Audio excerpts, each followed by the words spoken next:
Education, and the earlier the better. The alternate route, when I looked on the website, there was already some information about the alternate route. And if we ever needed LTVA, it's now. And they need to get the word out.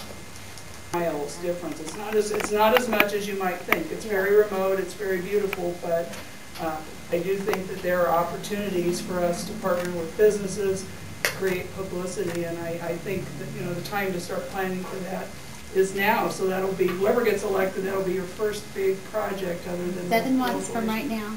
Pardon? 7 months. Yeah. Okay. Next question, and I'll start with Ms. Howland, so she got the short end of the stick by answering last. The City Council, excuse me, the City Council mission statement includes the phrase, represent the public interest. What does that mean to you, and how would you do that?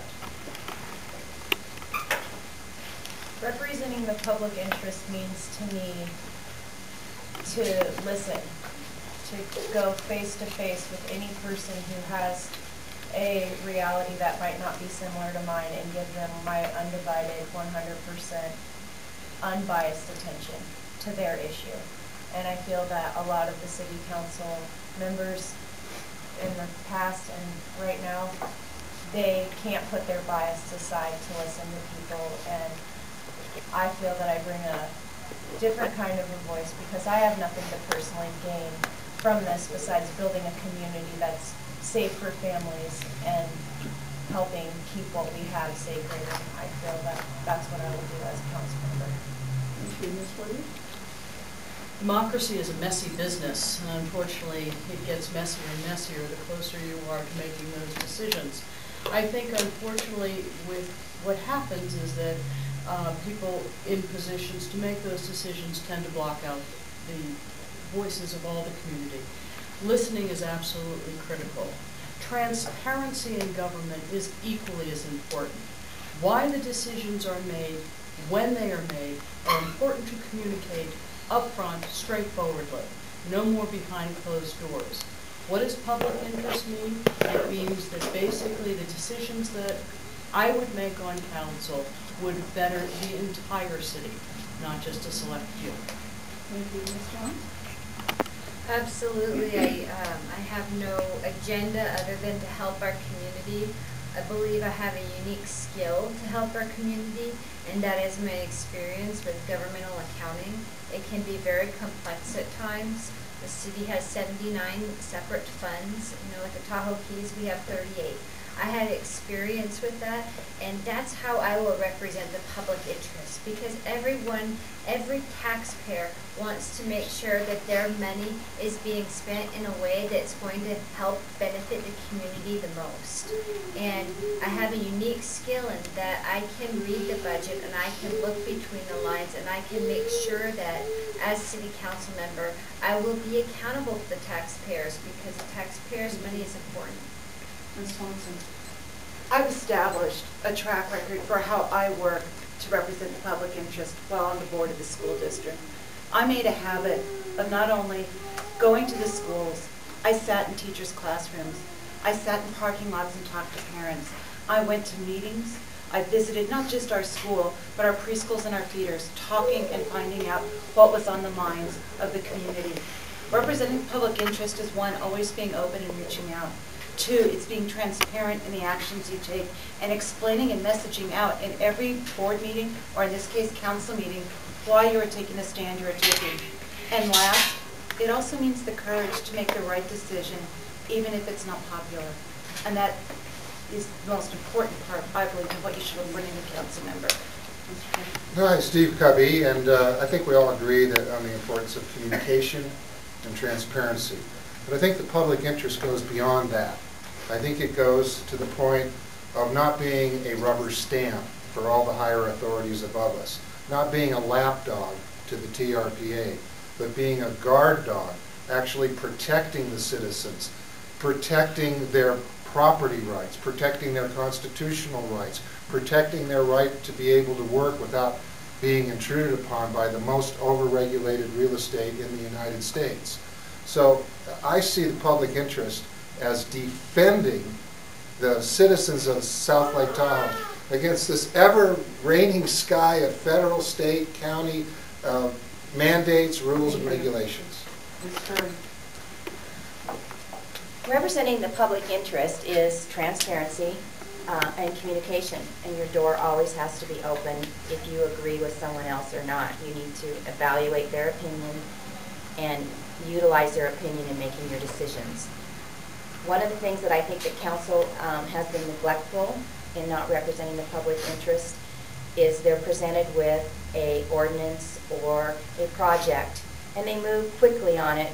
One, because we have a short building season, or someone in the community said it was important. I think we need to step back as council people and thoroughly analyze what is being put before us. And we need to study the issue before we jump to any conclusions. And I think that's how we serve the public well. Thank you, Mr. Davis. Having been on the council, two important things: listen and communicate. That's very critical.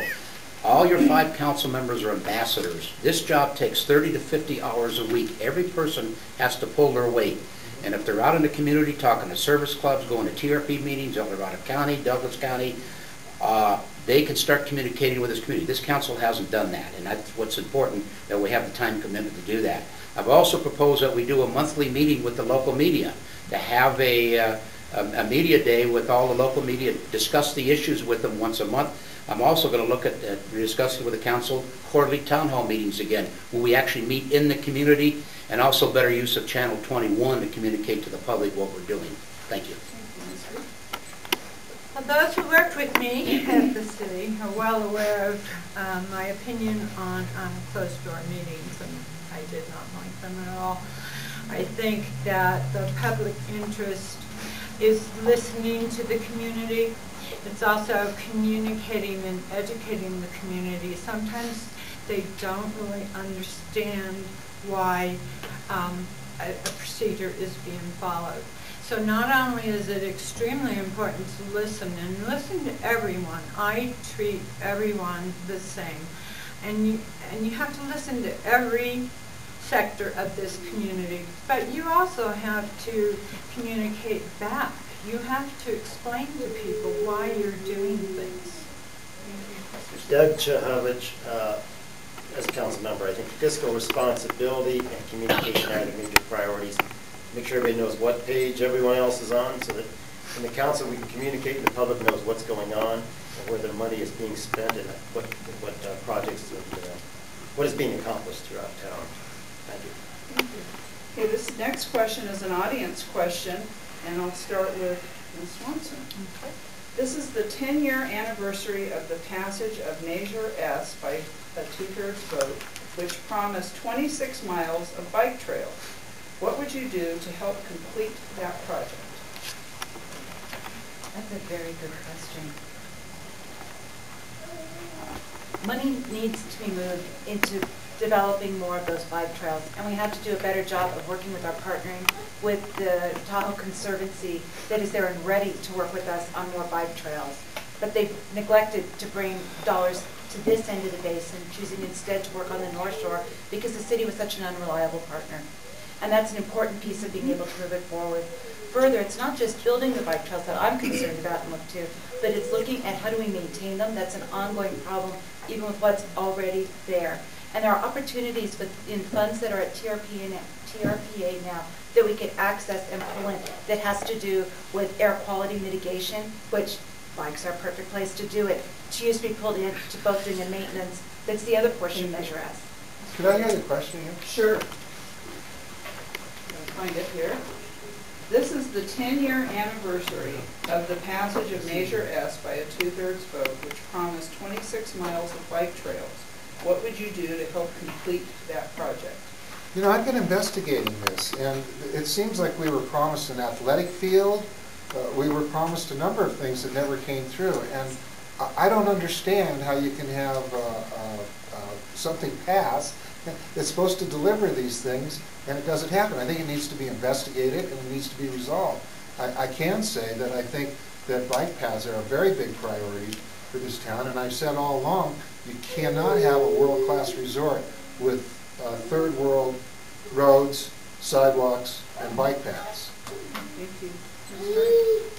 know, it's a difficult question, and I believe that we need to partner with other entities to make completion of the bike path and to have bike paths that interconnect all around the lake, and that there's a map where people can actually visualize how this can be done. I know that if you go to a hotel, someone that's into biking can tell you can go here, but it stops, and then where do you pick it up again?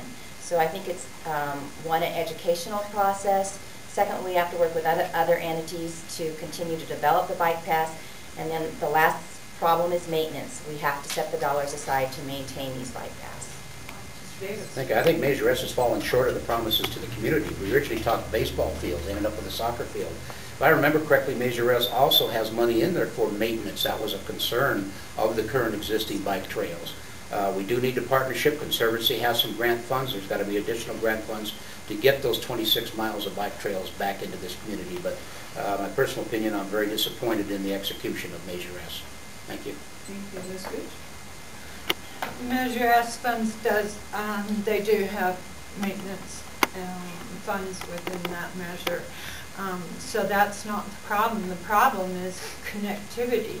You know, there's so many properties that are in the way that financially you would have to buy an easement to continue point A to point B. That could be extremely costly. When we did Linear Park, just buying 5 feet or 10 feet worth of easements was very expensive. Measure S is good. Conservancy is out of money. Thank you, Mr. I run or ride a bike almost actually every day. But to me, it should be about 126 miles of bike paths up here to bring. The people will come up here. Why this hasn't been completed, where's the money at, why things have been held up, I have no idea until we get there and investigate. And I've spent a lot of time out on those soccer fields that they did build, and it's fantastic. It's absolutely fantastic, and yeah, to me that should be a #1 priority, because helping a lot of people up here. So where the money is or why it hasn't been done, I don't know, but I guess we'll have to follow up on that. Thanks. Thank you, Ms. Allen. Through commitment and follow through and making sure we understand where these funds are disappearing to when they're obviously being generated, I think that's a good way to start. Also, I feel like there's a lot of bike trails out there that people can ride right now. We have Powerline Trail right outside my back door. That is an awesome trail, and you know, I think you have to think outside the box. I think if we can commit to maintaining them through community organizations, there's kids out here who, if they understood that if they helped, you know, a couple days a week going out and clearing the trails and, you know, really getting out there and being active members within their community, that this would make these things available for them, I don't think they would hesitate to become more involved. Thank you, Ms. Woody. I've talked to Patrick Wright at the Conservancy about this very issue, and the problems are a couple-fold. First of all, they do have the money. It's not going to be there for very long. But if you look what they've done in Tahoe City, they've committed an awful lot of money, $9 million, to recreate the bike paths and walking trails in Tahoe City. Why wasn't it committed here? Because the city was not very effective in working with them. Secondly, the problem is twofold. One, you have a bike path that would lead from Myers to Ski Run. It never even touches the street. In order to get it there, all we have to do is say yes. The problem is environmental groups are blocking that because they think it's in the stream zone. On the other side, Harrison Avenue had bike paths, world-class bike paths in front. We could not get the business owners to agree with the Conservancy, and that's where we are now. Thank you, Ms. Jones.